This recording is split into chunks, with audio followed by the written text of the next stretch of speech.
What were some of your biggest surprises and learning experiences now being thrust into a company that really drives growth on the doors? Yeah, it's a good question. So I'll go back to my EPS days. The first experience I got with door knocking was actually the business we bought from you. I remember that. Which he was just here. I just saw him walk by, yes. So coincidentally, it was a company called Proforce in Raleigh, North Carolina. And that's where I got my mini MBA in door knocking and got to learn from you. And then Spencer, and really just got to understand a lot of it. And so I tried to learn as much as I could before jumping deep into it. And I got introduced to the old president of Greenix. And we'd talk almost weekly for 2 years straight. Yeah. That being said, living it and being in the business, you learn a lot more. I think the intricacies of it is there's a bit of a faceless persona to door knocking.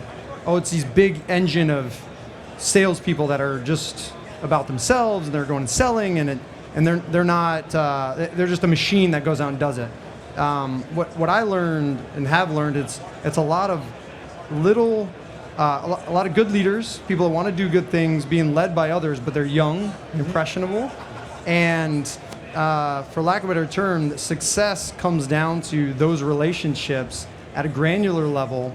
And from the moment they come into the fold of a sales organization, what's the ethos? What's the objective? What's the culture? What kind of quality metrics are you trying to put around them? Because if they learn it right from the get-go, you can build a really good sales organization. But if it's come with the persona of, we're here to make money, sales at all costs, do anything you can, say anything you can, and they learn that, you can't unlearn that later on. And so I think one of the biggest lessons I had, just like many businesses, is just culture really matters dramatically, and the success of that sales organization when you're looking at quality versus quantity in the balancing act. So this is this is the distinction when you talk about good door-to-door versus bad door-to-door. Sure. Yeah. So from my perspective, good door-to-door is knocking at the right hours, saying the right things, having quality controls in place that a 20-year-old that's good at sales knows that they can't, at the end of a long day, say something that's not really accurate to just get one more sale in. Mm-hmm. That's not the culture we want to breed. That being said, you can see it. I door knocked last year just to get a feel for it. And did you sell any accounts? I sold 2. Okay. Is that good or bad? I was petrified I would sell none. Okay. And I'll do a quick story. I showed up, it was in the suburbs of Detroit. I walk up on a house. I'm from Tampa, Florida. It's got a Tampa Bay Lightning hockey flag on the house. Guy says he wants pest control. Everything. Stars were aligned, right? He lived in Tampa 2 blocks from me in my current house. I was like, great. Perfect sale, I'll get it. I couldn't close them. Why?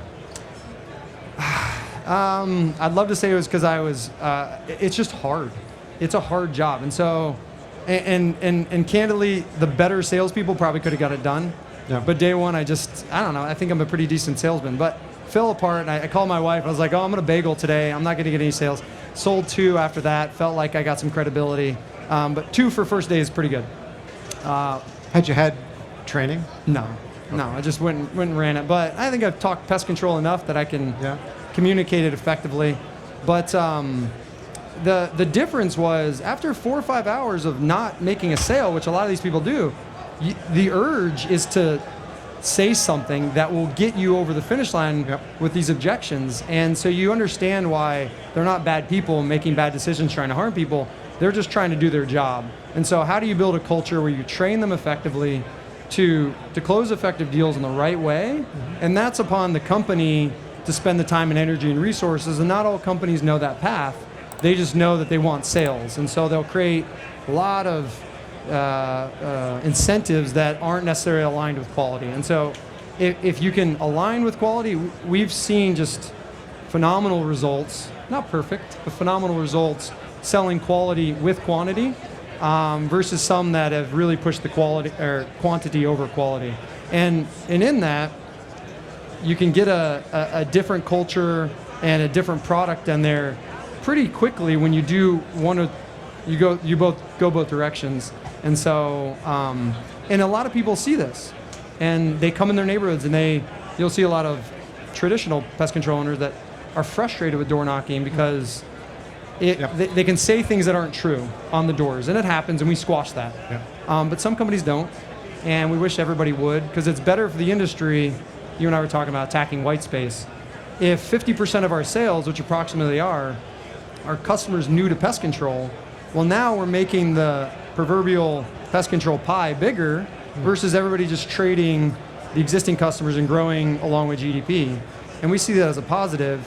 And if you're trading customers with others, usually, and you're doing it the right way, it's because that customer was unhappy.